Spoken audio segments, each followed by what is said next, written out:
Welcome back to Heroes Next Door. Today we're doing a station rigs. We're in Millsboro, Delaware, and this is their rescue.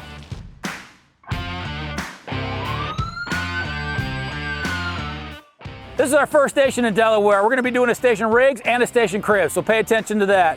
Right now we're going to run into their assistant chief, who was a past chief. This is Matt, and he's going to kind of walk us through this truck. This is a 2018 E1 Rescue, and he's got all the details. Thank you for inviting us down, Matt. We appreciate it. So let us know what's inside here. What do you got? So this is a 2018 E1 rescue truck. It's a walk-in variation. So up front here is just the driver and officer seating, multi-screen displays on both sides to operate the apparatus, MDT on the officer side, and 800 megahertz radios for communication. Okay, so can you talk from front to the back so the guys know what's going on? Yes, we have an intercom system and a camera system from the front to the back that we communicate with. Right, and the one thing I noticed right away is this is a push button transmission. You don't have the old transmissions to shift and stuff everything like that. Everything's push button. Very cool. So nice and simplistic on the inside here, but you guys got a ton of stuff on the outside. Can you walk me through what's on the outside? Sure. We're just gonna go cabinet by cabinet. And right behind here is what's behind this door here.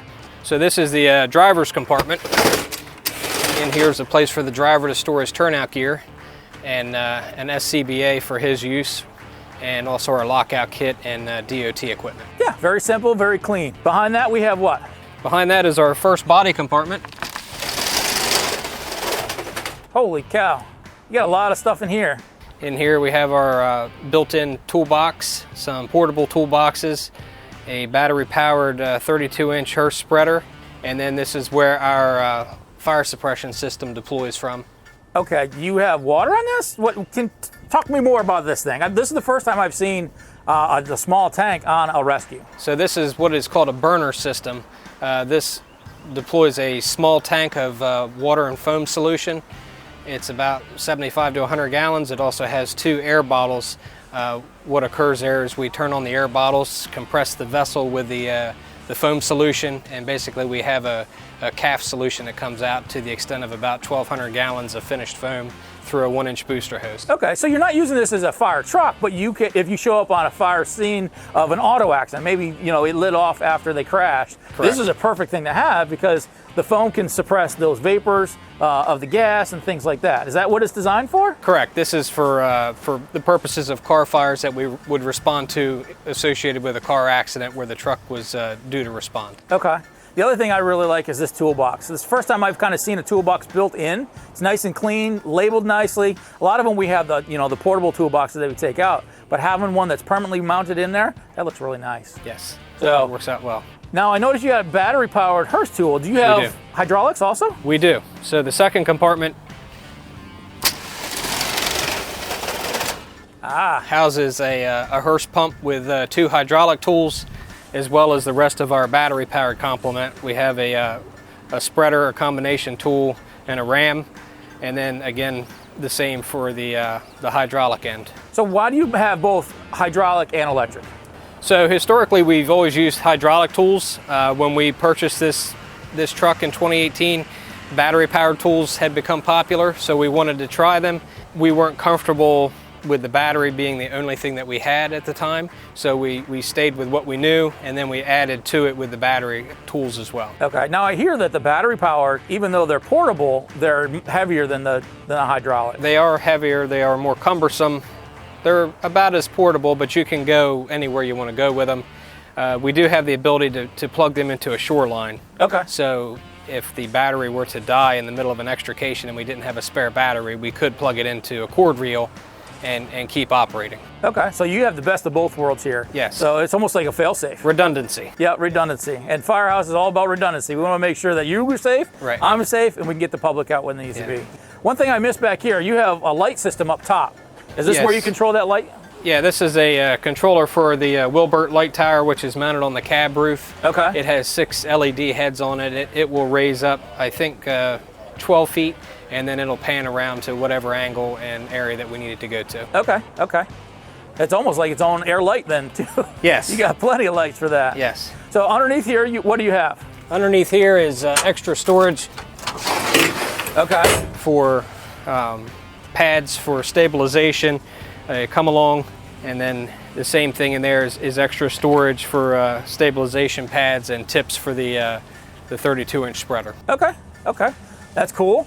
And then behind here, I assume these are going to be air bottles. These right? are all air bottles. Yeah, we've seen this a lot. You know, using this space above the wheel well is pretty cool.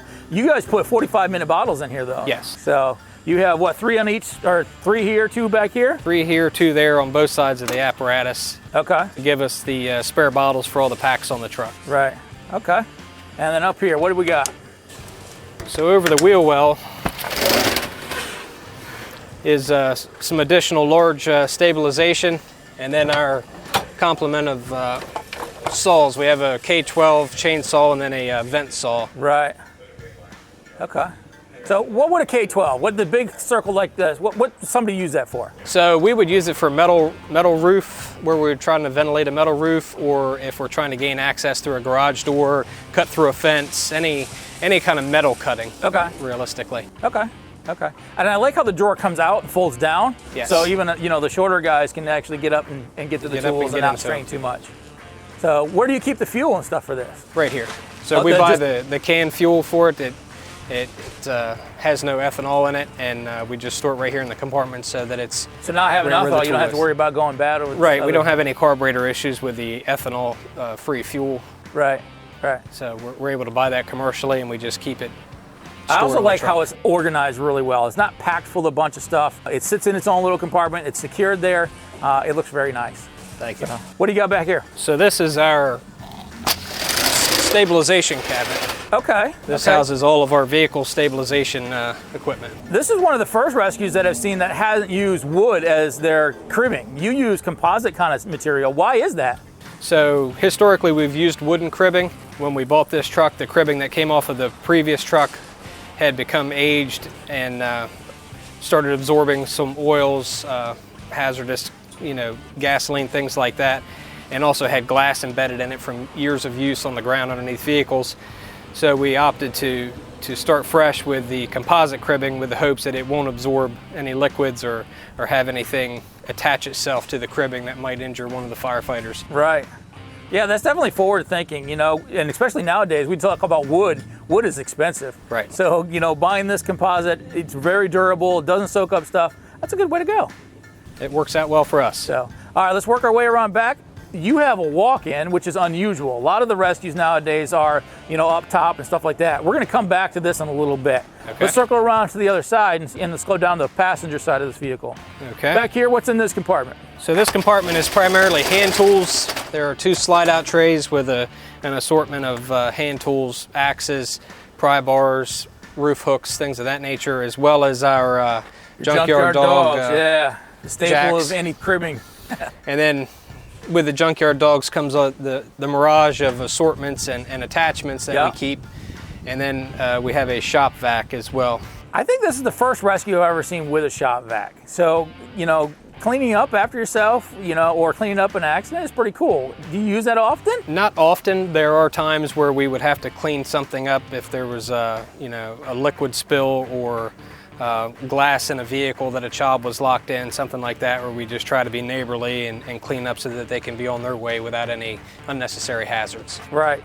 So, as you as a volunteer that's been doing this for many years, you are really thinking ahead of the game. It's all about customer service. It's all about taking care of the community. So even just putting a small shop vac on a truck is pretty cool to do. Right. So behind this, you got 2 more compartments for your air bottles, right? Yep, more air bottles back here. Okay. Same as the other side. Gotcha. And up above the wheel is? Above here we have another tilt-down tray. Okay. With a battery-powered chainsaw. Okay. As well as an additional gasoline chainsaw. Okay. Again, nice, easy to get to. It comes down. It's organized well. We got some big shovels to clean up, any oil dry or any other mess that you need to do. Correct. Scoop shovels. Yeah. Very simple, very clean. Yes. It's anybody that wants to come volunteer with you can come down here and with a matter of a couple shifts would know exactly where things are. It's not so packed full of stuff that it's hard to figure out what's in it. It's pretty straightforward. Yeah. What's behind here? So this is our officer side complement of hydraulic tools. It gives us the ability to stretch hydraulic tools off of either side of the truck, or in the event that we had multiple entrapments at a crash scene, we could park the truck in the middle and attend to both vehicles at the same time. Right, right. Yeah, that's nice to have, you know, two sets, you know, not just as a backup, because you have the electric and you have those, right. But you can fight two scenes, or if something goes bad, you got another one available. More redundancy. Yeah, more redundancy. Also a Sawzall. Yeah, what's this? So this is a stay dry bin. Okay. So the way this operates, we have a couple buckets on hand. There is a trap door at the bottom. We simply put a bucket underneath and we can fill it with the trap door in the bottom. Okay. This holds 250 pounds of stay dry or absorbent, and it fills through the top here. Heck yeah, that's awesome to have. You know, every truck that I've seen, whether it's fire truck or rescue so far, always just has the bags. Right. You have some storage bags underneath. We do. You know, but you have a way to actually know how much is in there, and you can get to it very quickly. Right.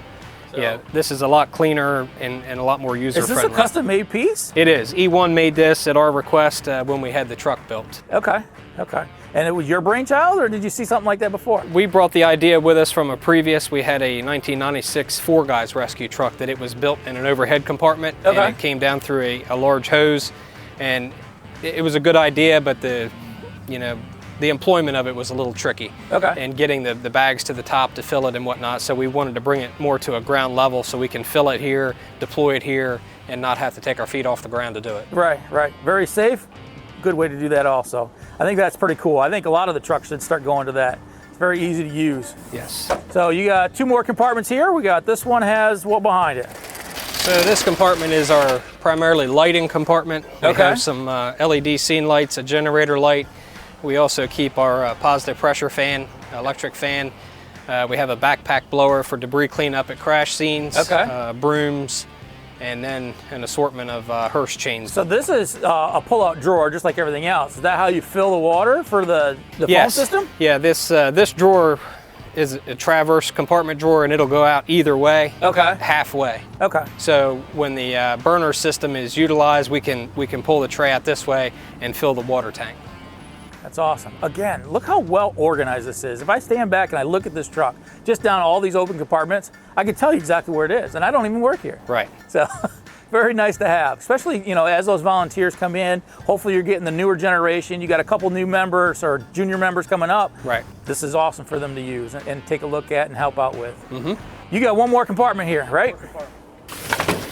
Ah, So this is your little giants. this compartment, yeah, two little giant ladders, three backboards, a Stokes basket, and light poles for our scene lighting. Okay. Now, are you running EMS personnel on this, or are you running fire? Just fire. Okay. We may incidentally have an EMT on the truck, but we don't run it as an EMS type rig. Okay. But we like to have the capability to backboard patients at a crash scene if an ambulance hasn't arrived yet. Right. It gives us a little more flexibility. Right. And I like the webbing on it. You know, these things can slide around at times and stuff like that. So having it nice and secured and well organized is very cool. Yeah, that keeps it from pinching the door. If everything were to shift, sometimes you wouldn't be able to get the door open. Right. So that keeps everything where it needs to be. So before we get to the back side of this, let's take a look up front. You got a couple more things up front. There are, yes. There are winch receivers all the way around the truck, front, rear, and both sides. Okay. Inside here we have a Warren winch, portable winch that will fit into any of the receivers, as well as a extra electric line and a extrication bag for anything that we need for preparation for vehicle extrication. And your little glass masters to break open the windows, you know, get in, that kind of thing. So this is a bumper that I haven't really seen before, because most of the bumpers either have hose up front or they have a Hearst tool, something like that. Right. You chose to actually just put your winch in here. Why is that? Well, we wanted to keep the winch out of the weather, so to speak, and this compartment fit well for the dimensions of the winch. So it keeps it right here in front of the winch point and keeps it out of the weather and dry for when we need it. Right, right. And that new Hearst tool probably doesn't fit in here real well, does it? No. I mean, you got these rails that come all the way up front, you know, for stability and stuff like that. So, you know, trying to fit something in there that big. Right. With the frame rails to contend with, it wasn't advantageous for us to try to squeeze the tool in there, because it would have been too much trouble to try to remove it when it was needed. Right. So we went this avenue. Once again, well use of all the space on this vehicle. Right. So, all right, let's go take a look at the back and see what you got inside. Okay. As we move to the back side, do us a favor, hit that subscribe, hit that notification. We're trying to get 50,000 mark. So this is the first time we've seen a walk-in rescue that's this new. You know, back in the older days, we had a lot of walk-ins, and they kind of got rid of those and started going to the, you know, storage up top and stuff like that. If you go back to one of our videos of Alert, they have a nice big rescue too. It's kind of got a little walk-in, but it's more of the rescue stuff up top. What made you decide to do a walk-in? So we had a walk-in rescue truck up until 1996 when we purchased a non-walk-in. This unit replaced the 1996. There were a lot of features and things that we could do with a walk-in years ago that everybody, for whatever reason, got away from. We decided to go back in that direction because of the usability of the space that we liked years ago. Right. In a more modern and safer fashion now. Right. So we decided to go back with the walk-in to be able to deploy it for an air-conditioned area, heated area, you know, for manpower. We can use it as a command center. Our divers can use it to transition in and out of their dive suits. It just gave us a lot of functions that we wouldn't have with a standard crew cab rescue truck. Right. You actually get more seats because there's 8 seats back here, 6 of them being air bottled. Right. If you had just a standard cab truck with a walk up and up top, you don't have that kind of seating for most of the rescues. No, we would probably have 4 pack seats in a conventional cab with a couple extra non-pack seats, but this does give us the opportunity to put more packs, more pack seats, and more firefighters on the truck. Right, and transport them very safely. Right. So. In here, you got a bunch of things too. I see behind you, you have some of your airbags for rescue. What else you got behind the mesh there? So we have absorbency pads on one side. The other side we have some dry suits for ice rescue, some other ice rescue related items, as well as more additional air bottles. Okay. Positive pressure fan as well. Okay, yeah, that looks like one of the older ones, but Yeah, they still work, don't they? Smoke ejector fan. There you go.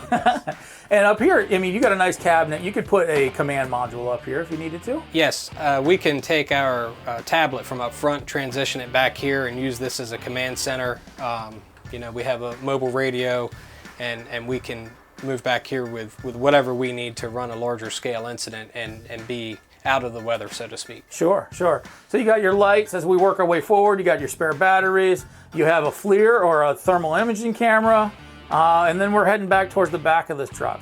When you have these cabinets, have other things in it too, like what? So we have gas detection devices, electronics, you know, spare parts for the truck, as far as the battery systems and accessories, I'll call them, for all of the smaller devices that we carry. Okay.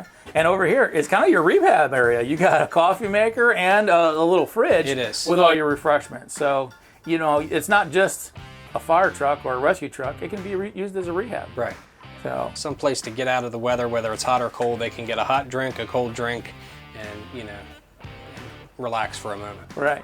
The other thing that keeps coming up, and you know, as I'm walking through and looking at this, just because you have a lot of space in this, you haven't filled these things so full that you don't know what's in it. You kept it very simplistic, very easy to read when they are labeled, very easy to see where all that equipment is. Yes. So once again, kudos on you for keeping it very simple but effective. Right. Back here you have some more rope bags. Yeah, this is all rope bags of various sizes, lengths, and configurations for various hazards that we encounter, as well as our RIT bag. Okay. Now down here in Millsboro and Delaware, you're pretty flat in Sussex County. Yes. You have the ocean on one side, you have a bay on another side, you're kind of in the middle of things. Where would you use ropes? Mainly agricultural incidents. So this area is mainly agricultural. Once you move away from the beach area, we have a lot of grain silos, chicken processing facilities, things of that nature that are spread around that could present an issue with below grade or above grade rescue. Okay, okay. And once again, you're thinking of it all. Right behind me is, last but not least, cabinet is your EMS cabinet. That's, you know, kind of near and dear to my heart, being a paramedic. Right. But you have your AEDs, you got your PPEs for all the stuff that's going on, and your emergency equipment. So. Yep, a little bit of everything.